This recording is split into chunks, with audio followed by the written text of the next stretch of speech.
After the end of World War II, the world was split into two, East and West. This marked the beginning of the era called the Cold War.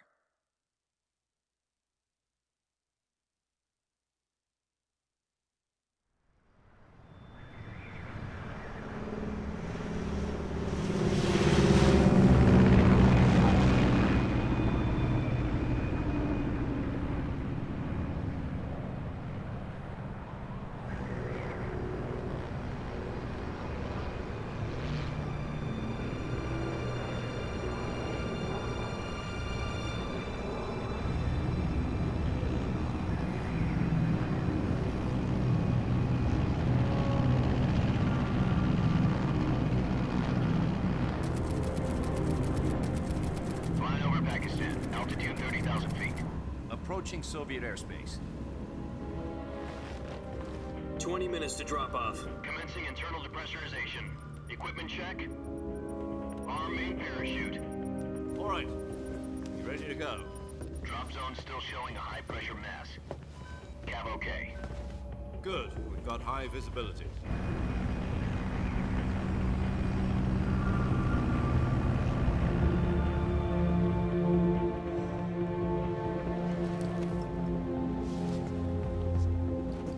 Put out that cigar. Connecting oxygen hose to interior connector. Put on your mask.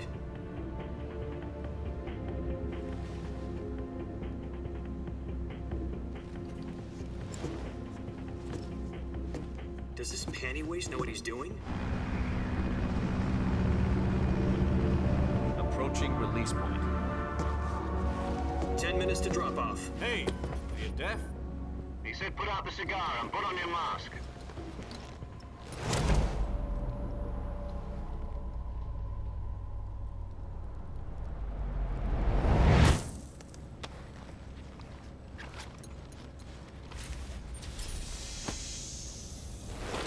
Depressurization complete. Checking oxygen supply. 6 minutes to drop off. Opening rear hatch.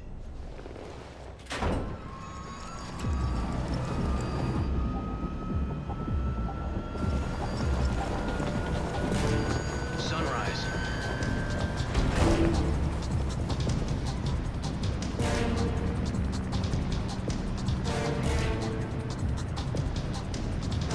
External temperature minus 46 degrees Celsius. 2 minutes to drop off. Stand up. You'll be falling at 130 miles per hour. Try not to get frostbite from the wind chill.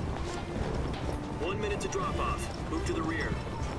Activate bailout bottle. This is one for the history books. The world's first halo jump. 10 seconds to drop off. Stand by. Status okay. All green. Prepare for drop-off. Countdown. 5, 4, 3, 2, 1. Spread your wings And fly. God be with you.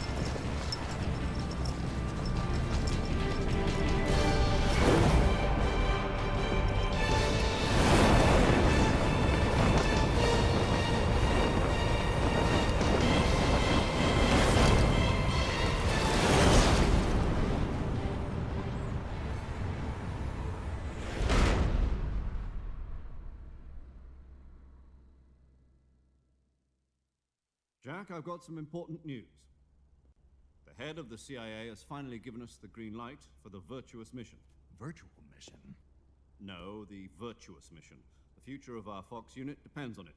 If it succeeds, we'll be officially organized into a unit. Virtuous mission? Sounds like some kind of initiation ritual. You know, don't get cocky. This isn't a training op. Right. So what exactly is this wonderful mission? Well, about 2 years ago, a certain Soviet scientist requested asylum in the West through one of our moles. His name is Nikolai Stepanovich Sokolov.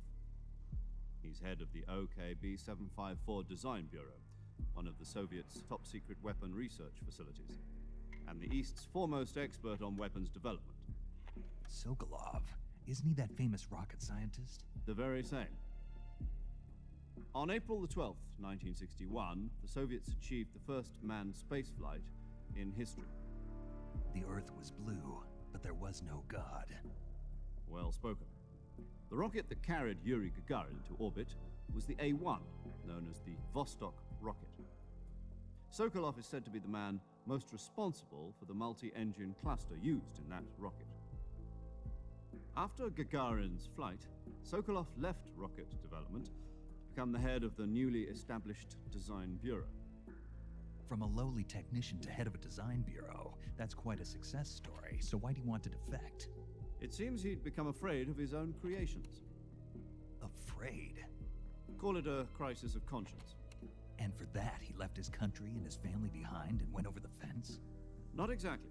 One of his conditions was that his family was also to be taken safely to the west. We used a mole to get the family out first and succeeded in sneaking Sokolov over the Berlin Wall shortly afterwards. I was the one who conducted the operation. The security on the eastern side was still full of holes back then. Then what? We got Sokolov over in one piece, but the whole ordeal had left him exhausted, and we checked him into a hospital in West Berlin. It took him 2 weeks and more than 600 miles to get from the research facility in the Soviet Union to Berlin. He was in no condition to say anything coherent. And it was only a week later that we had something much bigger on our hands. The Cuban Missile Crisis. October the 16th, 1962, President Kennedy received word that the Soviets were in the process of deploying intermediate-range ballistic missiles in Cuba. The President demanded that the Soviets dismantle and remove the missiles. At the same time, he announced a naval blockade to prevent further missile shipments from reaching Cuba. But the Soviets didn't back down, instead placing their armed forces on secondary alert. Soviet transport ships carrying missiles continued on course towards Cuba. US and Soviet forces went on alert for an all-out nuclear war. Frantic negotiations were conducted through the UN's Emergency Security Council and unofficial channels to end the hair-trigger standoff. Finally, on October the 28th, the Soviet Union agreed to remove its missiles from Cuba, and so the world avoided a nuclear holocaust. But in order to get the Soviets to pull their missiles out, we had to make a deal.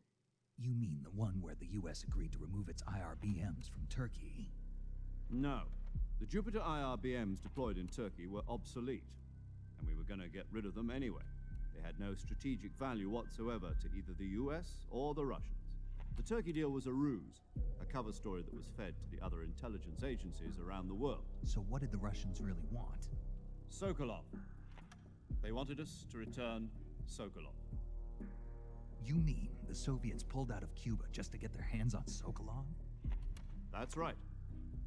What the hell was he working on? At the time, we had no idea.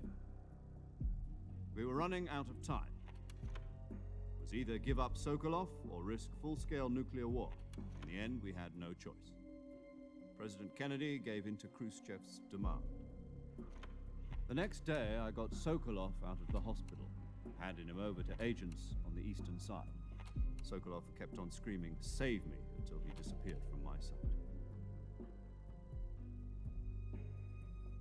Then a month ago, we received some new information from one of our moles. About Sokolov? Yes. He was taken back to the research facility and forced to continue working on the weapon in question under KGB supervision. What's more, it's on the verge of completion. So what kind of weapon is it? Something to do with space rockets? No, missiles. Same technology.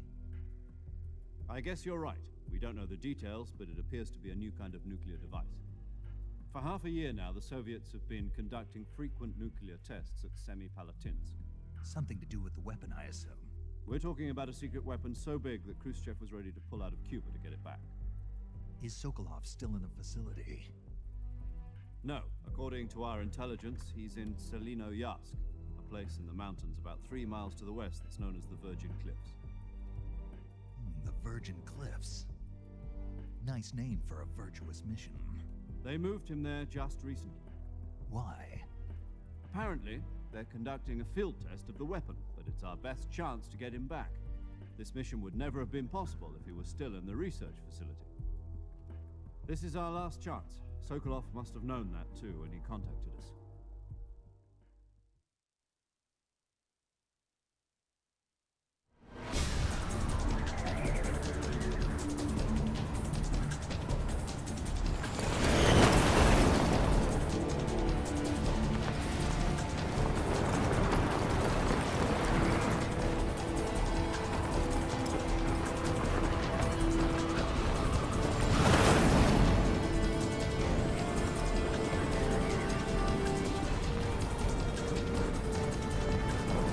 Listen up, Jack.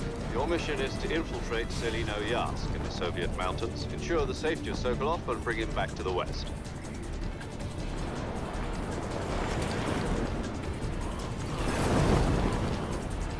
If we don't get Sokolov back before that weapon is complete, we'll be facing a major crisis. The clock is ticking.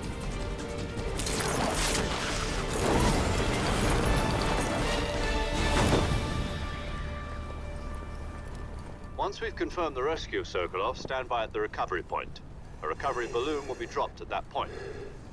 Helium will be pumped into the balloon to inflate it. The process takes about 20 minutes. Once it's complete, the gunship's arm will latch onto the balloon and pull it up. The Fulton surface-to-air recovery system. I'm familiar with the theory. Take it easy. It's been combat-proven. Do you think Sokolov is up to it? The shock will be less than during a parachute jump, and the arm can handle up to 500 pounds. So you're planning on going over the border in a single combat Talon? She's equipped with two 6-barrel 20mm Vulcan cannons, as well as two 40mm machine guns. Sounds like she could hold her own against a battalion of tanks. Even with the fuel in the reserve tank, we're facing a 4-hour time limit. If all goes well, it shouldn't take more than a few hours. Home in time for dinner. But if anything goes wrong, you'll be eating dinner, breakfast, and all the rest of your meals in the jungle.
Do you copy? You're already in enemy territory, and somebody might be listening in. From here on out, we'll be using code names to refer to each other. Your code name for this mission will be Naked Snake. I'll be referring to you as Snake from now on. You're not to mention your real name. Snake? What, you don't like snakes? What do you mean? You've eaten one before, haven't you? In survival training. I'm glad to hear that. I don't know if I'd ever order one in a restaurant, but... Be careful, you might not have a choice. What about you, Major?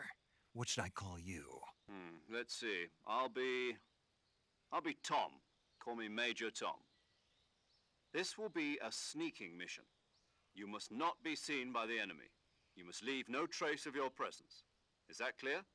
This kind of infiltration is the Fox unit's speciality. In other words, weapons and equipment are procured on site. That goes for food as well. You're completely naked, just as your name implies. Great. Now I see why you asked me if I like snakes. I suppose calling me Snake was your idea of a joke, too. No. There's a good reason for that. I'll tell you later when the time is right. Gotcha. Getting back to the subject, how exactly am I supposed to feed myself? You've been issued a knife and a tranquilizer gun. Use them to hunt for food. You'll also find some medical supplies in your backpack. Yeah, about the backpack. I lost it in a tree on the way down. I see. Well, you'd better go back and get it then. You know where it is? No problem. I can see it from here. It's stuck on a branch. To climb a tree, stand in front of a tree that's covered in ivy and press the action button. I'll be monitoring your progress over the radio. We can't risk violating Soviet airspace, but I'll be in the gunship. My frequency is 140.85. I'll give you a call if I need to talk to you. If you need to talk to me, use the send function. Okay, Snake, go get your backpack.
I see you've retrieved your backpack, Snake.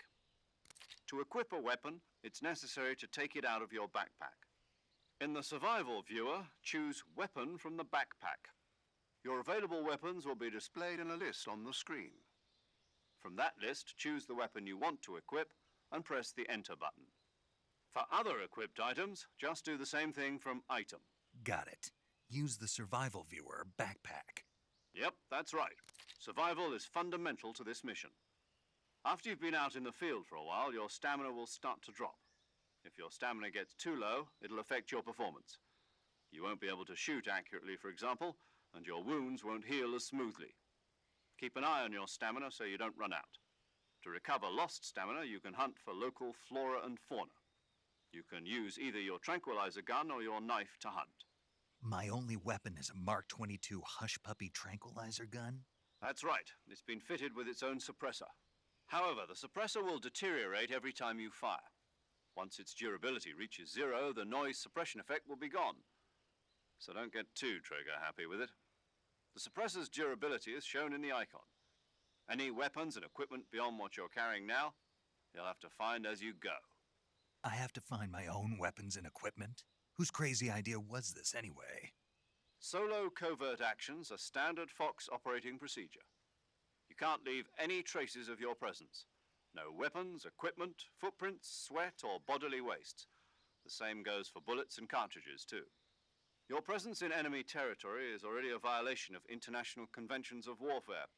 There aren't supposed to be any American soldiers in Russia. It could spark an international incident. You can't let anyone see you. You can't let the enemy know you're there. This is a stealth mission. You're a ghost, Snake, in every sense of the word. And there'll be no rescue if you're captured. The military and US government will deny any involvement in the affair. Then I'll just have to take care of myself, huh? I'm afraid so. You've been given a fake death pill for that purpose. SIS guidelines stipulate that soldiers on covert ops like this one be issued a potassium cyanide capsule. Tape it to your body so you can take it when you need to. How generous of you. Use it if you're taken prisoner by the enemy. It'll send you into a state of false death for a short time. Fooling them into thinking that I'm really dead. So, how do I come back to life? Just take the revival pill. You mean that thing they put in my tooth before the mission? That's the one. But be careful. If If you remain in a state of false death for too long, nothing will be able to bring you back. Remember that. I'll keep it in mind. You said this was a solo mission, right? Right. I guess that means I can't count on any reinforcements. Correct. The mission rests entirely in your hands. A real one-man army. Relax. There's a support team ready to back you up over the radio. Who? I'll introduce them to you. This time, survival is of utmost importance. The first member of the support team will be in charge of monitoring your physical condition, acting as a medic, so to speak, as well as recording your mission data. She's a member of Fox as well, and she's here on the gunship with me. She? Hello, Snake. I'm paramedic. Nice to meet you. Paramedic. As in a medic who comes in by parachute. Aren't you going to tell me your real name? Are you going to tell me yours, Mr. Snake? My name, huh? It's John Doe. And they call you Jack for short. You're a regular Captain Nemo. A name means nothing on the battlefield. After a week, no one has a name. What's your name? Jane Doe. Very funny.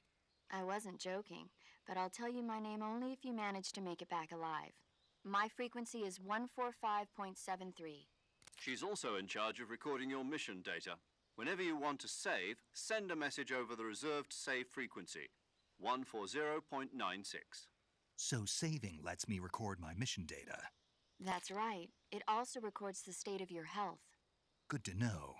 There's one more person I want to introduce you to, Snake. Huh?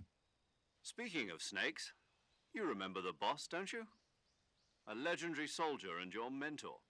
Actually, it was the boss that got the DCI's authorization in the first place. She's going to be serving as Fox's mission advisor. The boss is? She also helped me plan this mission. She and I were at SAS together. Jack, is that you? How many years has it been? Boss? That's right. It's me. Talk to me. Let me hear your voice.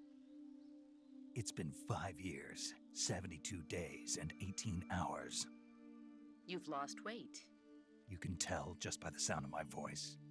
Of course I can. I know all about you. Really? Well, I don't know anything about you. What's that supposed to mean? Why'd you disappear on me all of a sudden? I was on a top-secret mission. You didn't need me anymore. But there were still so many things I wanted you to teach me. No, I taught you everything you needed to know about fighting techniques. I taught you all I could. The rest you needed to learn on your own. Techniques, sure. But what about how to think like a soldier? How to think like a soldier? I can't teach you that. A soldier needs to be strong in spirit, body, and technique. And the only thing you can learn from someone else is technique. In fact, technique doesn't even matter. What's most important is spirit. Spirit and body are like two sides of a single coin. They're the same thing. I can't teach you how to think. You'll just have to figure it out for yourself. Listen to me, Jack. Just because soldiers are on the same side right now doesn't mean they always will be. Having personal feelings about your comrades is one of the worst sins you can commit. Politics determine who you face on the battlefield. And politics are a living thing. They change along with the times. Yesterday's good might be tomorrow's evil. Is that why you abandoned me? No, it had nothing to do with you. I already told you, Jack. I was on a top-secret mission. A soldier has to follow whatever orders he's given. It's not his place to question why. But you're looking for a reason to fight. You're a natural-born fighter, but you're not quite a soldier. A soldier is a political tool, nothing more. That's doubly true if he's a career soldier. Right and wrong have no place in his mission. He has no enemies and no friends. Only the mission. You follow the orders you're given. That's what being a soldier is. I do whatever I have to get the job done. I don't think about politics. That's not the same thing. Sooner or later, your conscience is going to bother you. In the end, you have to choose whether you're going to live as a soldier or just another man with a gun. There's a saying in the Orient, loyalty to the end. Do you know what it means? Being patriotic. It means devoting yourself to your country. I follow the president and the top brass. I'm ready to die for them if necessary. The president and the top brass won't be there forever. Once their terms are up, others will take their place. I follow the will of the leader, no matter who's in charge. People aren't the ones who dictate the missions. Then who does? The times. People's values change over time, and so do the leaders of a country. So there's no such thing as an enemy in absolute terms. The enemies we fight are only enemies in relative terms, constantly changing with the times. As long as we have loyalty to the end, there's no point in believing in anything, even in those we love. And that's the way a soldier's supposed to think? The only thing we can believe in with absolute certainty is the mission, Jack. All right, but do me a favor. What is it? Call me Snake. Snake. Oh, right. Your codename is Snake. It suits you well. That's right. The legendary unit that the boss put together during World War II was a snake. The Cobra unit, a group of heroes that brought the war to an end and saved the world. As long as you've got a legendary hero backing you up, you'll be fine. Isn't that right, Snake? Yeah, I can't think of anyone else I'd rather have with me. Oh, and one more thing, boss. Yes? It's good to hear your voice again. Same here. After all, who knows if either of us will make it out alive? Snake, you are always best at urban warfare and infiltrating buildings. But this is the jungle. Survival is going to be key. Those CQC techniques I taught you are sure to come in handy. CQC? Close quarters combat, huh? I've been in the Green Berets for the past few years. I'm probably pretty rusty. Not to worry. I'll be here to help you remember. After all, this is your first actual survival mission. I'll be supporting you over the radio. Where are you, boss? Next to the Major? The boss is communicating with us by radio from aboard a Permit-class submarine in the Arctic Ocean. My frequency is 141.80. Call me if you need my advice on battle techniques. Gotcha. Your mission is to retrieve Dr. Sokolov. Dr. Sokolov is being held in an abandoned factory located to the north of your current position. Avoid heavy combat and don't let anyone see you. Don't forget that this is a stealth mission. Snake, try to remember some of the basics of CQC.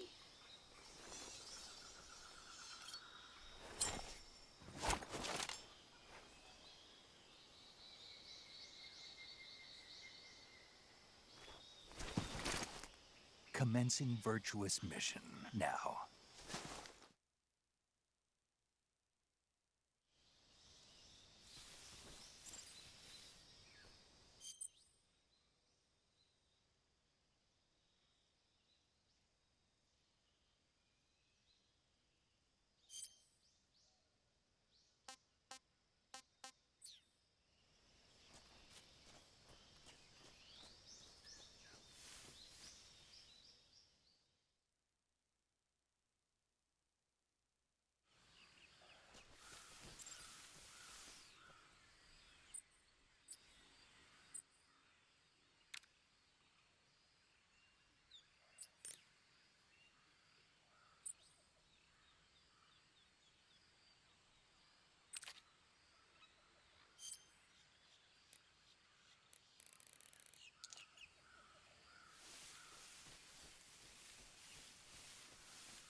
Major, I've spotted 2 enemy soldiers.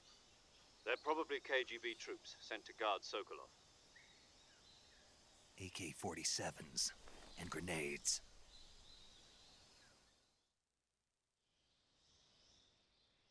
Snake, your presence in Soviet territory is already a violation of international law. We can't let the Kremlin find out that the CIA and the American government are involved. Contact with the enemy is strictly prohibited. Don't engage them in battle either. This is a stealth mission. Got that? The Major is right. The point of this mission is to sneak through the jungle without being seen. The success of the mission depends on how well you use your camouflage. Change your camouflage by selecting Camouflage from the Survival Viewer. The Uniform option lets you pick your uniform, while the Face option lets you change your face paint. Choosing camouflage that blends in with your surroundings will help you conceal yourself more effectively. Also, don't forget that anything that moves will stand out in the jungle. If you just stand up and run around like an idiot, you're bound to be spotted. But if you crawl instead, you should be able to sneak by without being noticed. You can see how effective your camouflage is by looking at the Camo Index. The Camo Index shows how well your current camouflage blends in with the surrounding area. The higher the value, the harder you are to spot, and vice versa. The key is to make yourself one with nature. Keep that in mind as you go along, okay?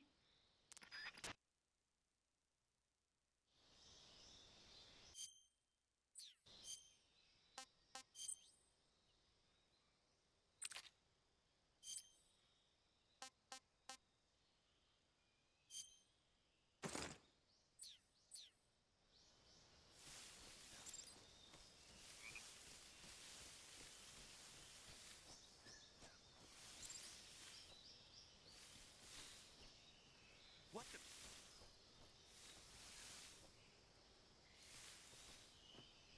I'm just seeing things.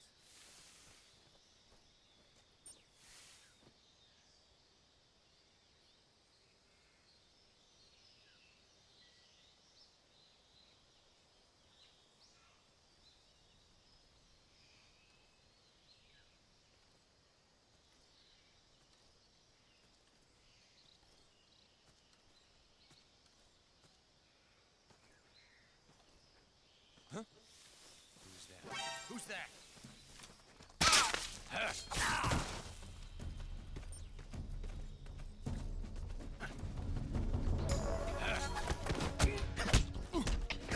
HQ, respond. This is HQ. Patrol here. Enemy sighted. Requesting backup. Sending reinforcements.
This is HQ. Patrol here. We've lost sight of the intruder, going into high alert. Acknowledged. The enemy is still nearby. Pursue and engage him. Who's that?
Major, I've reached the abandoned factory where Sokolov is supposedly being held.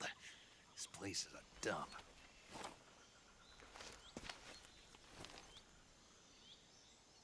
I can't see Sokolov from here. The security is pretty tight. There are sentries posted around the perimeter. I wonder how many are inside.